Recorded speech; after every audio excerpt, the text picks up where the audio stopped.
After a morning filled with a lot of Facebook excitement about the circus train, we drove to Plant City in hopes of a quick catch of it swinging north toward Baldwin. We quickly learned that the dispatcher had run Q652 first. 652 is a big daily freight out of Tampa to Waycross, Georgia. And behind him came the Tropicana Juice Train. Only 14 cars this morning. This train in the 1990s carried 65 cars regularly 5 days a week. Back then it was symbol K650.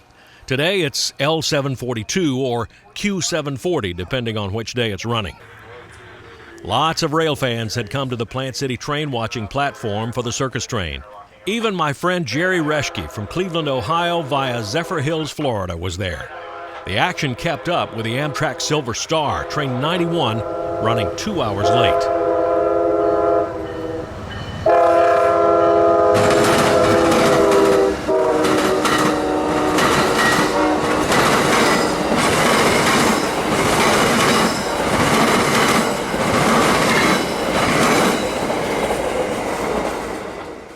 About 2:25, the Ringling Brothers and Barnum and Bailey circus train arrived at Plant City with two C40-8Ws leading.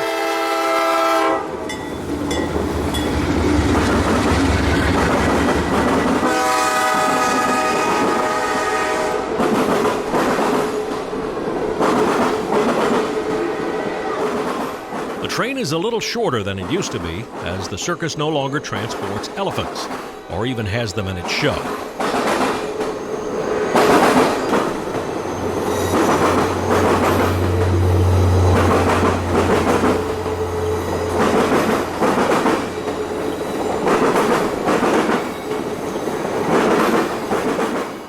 I didn't wait for the end of the train because I wanted to get pacing shots of him on the road. So we bolted out of Plant City and onto State Road 39. The clouds almost immediately broke up, proving the old adage, if you don't like the weather in Florida, just wait 15 minutes. The Ringling train is a fun chase, A, because it's an interesting consist, and B, there are people on board to wave at you when they're not making out in the vestibule. These two weren't really making out, but the vestibule at 50 miles an hour would be a good place for it. If you don't get behind a funeral, a farm tractor, or a slowpoke convention, State Road 39 is the best afternoon chasing stretch on the S-Line, with US 301 from St. Catherine to Bushnell a close second. Passing through Knight Station, we see our two friends again, this time waving at us. Yes, we love you too, circus people. Coming into Central near Crystal Springs, I opted to stop at a dirt road crossing where two rail fans were shooting. There are dozens of rail fans out for this train today.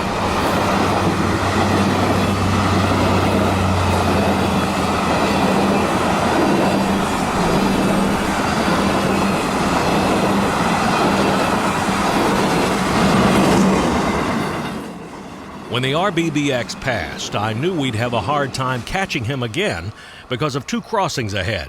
But my getaway driver, Liz, gave it her best shot, showing no fear on that two-lane highway.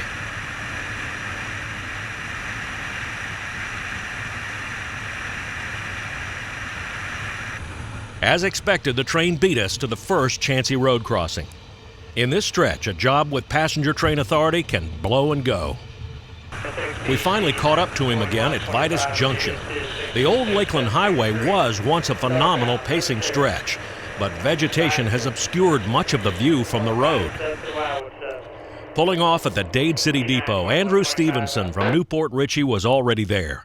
Andrew is the meticulous keeper of train logs every year at Folkestone Rail Watch. He has more info about train origins and destinations than any other rail fan I know. It's 6763. Just made it. Got it clear. South End P9 2125 out.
17025 CSX engine 3302 North Cliff.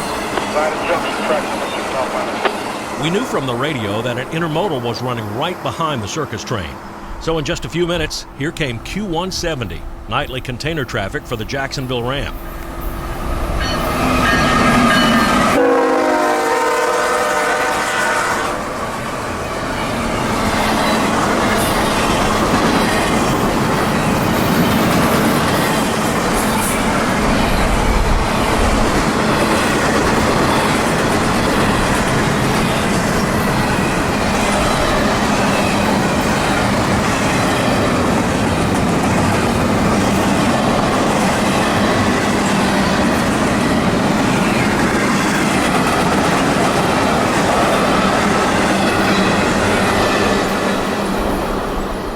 There was no hope of seeing the circus train again until we heard about a stop he needed to make at Wildwood to take on water.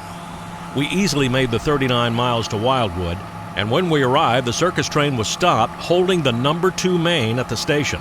A crew was filling a passenger coach water tank, and it did not appear to be happening fast. The Ringling Brothers and Barnum and Bailey circus train is really a rolling hotel, and just like any hotel, those people living aboard need water. Bathrooms, kitchens, and laundry, they all need water. After watching this for 30 minutes or more, Liz and I went up to the north end of the yard for the southbound Q453.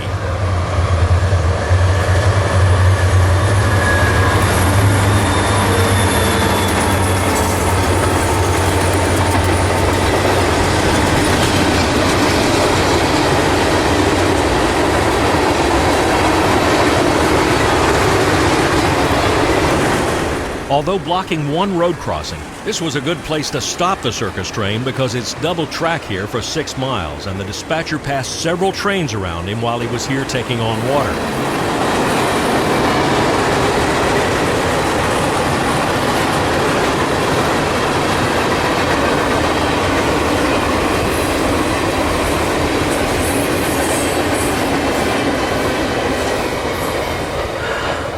It was a brutally hot Saturday, so Liz and I broke off the circus train chase and headed for home. I spotted one last clear signal at St. Catherine, so we pulled into Rurdell crossover and waited. It was Q213, brand new automobiles for Taft, Orlando, led by an SD40-3. I'm growing to like these square cab rebuilds.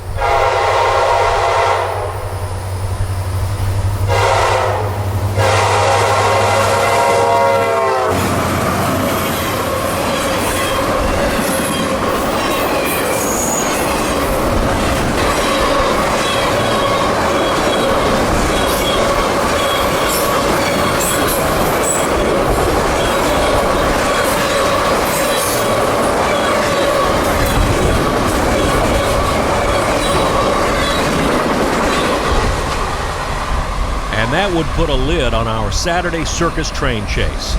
On the Seaboard Main Line at milepost S783, this is Danny Harmon, out.